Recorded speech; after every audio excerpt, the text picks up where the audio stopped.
So the feces have a natural uranium flow. My question is how the body has already accommodated the contamination of radioactivity to give us cancer. So that's why the percentage of the 66% in the skeleton figure of uranium is close, but it needs to be taken more seriously, because when you go in and drink the water in any form, even the bottled water, when I have put the date on the bottled water, I was responsible for that. And when you look at your bottled water, you see a date on there. Well, you can thank me for that and buy me a cup of coffee someday that's got real water in it, you know. But the thing comes down to the fact that's the most important thing that could have happened, because, and we're just at the touching of the base of this, you change the intestinal quality of absorption. You do not have a pass-through. You have a change which occurs with the chemistry of the nanotube in the cell to create another protein, which is why the Japanese have come up with this antenna, the nanotube, measuring a blood cell memory 700 feet away from the antenna. Mm-hmm. Now, what they're after is to have that global satellite click on and follow your very hormone thought process. That's right. And that's what they're after. That's well, right. The whole thing is on the fecal measurements on the natural uranium can be as high as 500 micrograms a day. That's the average that we've been finding. Do you realize that if you gave 500 micrograms a day of natural uranium to be extrapolated to a mouse, a cancer mouse specially bred for lymphoma, that humans have, the human gene for lymphoma, researched in a clinical laboratory rat, they will die in 15 minutes and get cancer. Yeah. That's reality.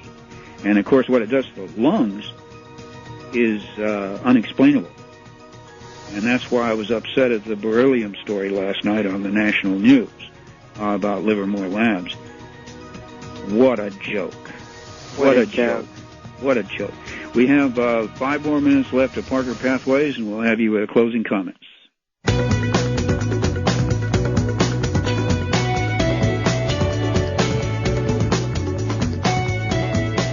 This is Parker Pathways, Dr. Wayne Parker, and we have as our guest Lorraine Moret, who is a geoscientist and discussing deuterated uranium.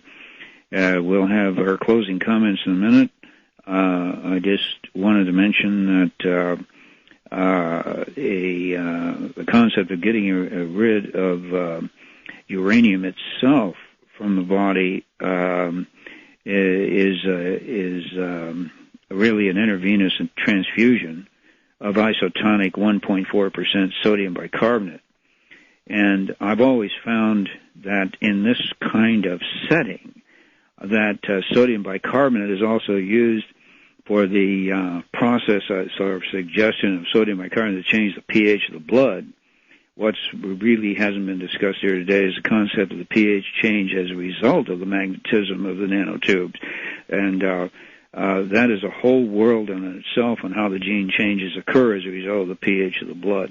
And I just wanted to mention that. Number 2, very quickly, on the North American Union meeting in New Orleans in February, which is this month, when the representative from the United States President and Mexico and Canada take United States off the maps, it'll be called the North American Union.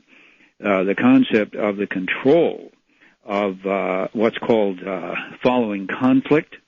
The following conflict paragraph of the new nation, called the North American Union, will have exclusive exceptions with United Nations preambles on deuterated uranium. I just thought I'd bring that in because that is your life and death paragraph, folks.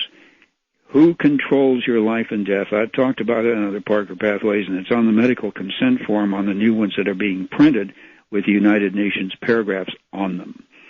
Lorraine, we have, I'd like the listeners to know how they can get a hold of you And if you have any materials that you would like them to know about, please tell our audience how to get a hold of you and your materials.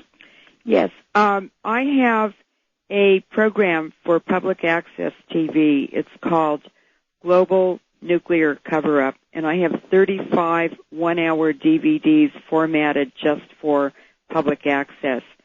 They are about the nuclear technologies and how they're impacting the global health of the environment and global public health.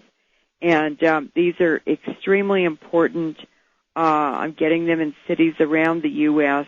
A citizen in a city can go to contact the public access station and arrange for them to be shown in their city. They're interviews. They are presentations. These are by top radiation scientists who are honest. And they are also documentaries and things like that. It's the most popular series on the Berkeley Public Access Station. And the DVDs are $5 each to cover the cost of reproducing and formatting them for public access. You can contact me either through Dr. Wynn Parker or my email is Lorraine Moret, LEURENMORET @yahoo.com. And I really want to thank you, Wynn, for this very, very interesting interview.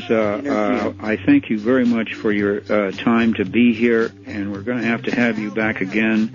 And my email is kwati@sbcglobal.net, and support Republic Broadcasting Network. God bless America, and thank you, Lauren.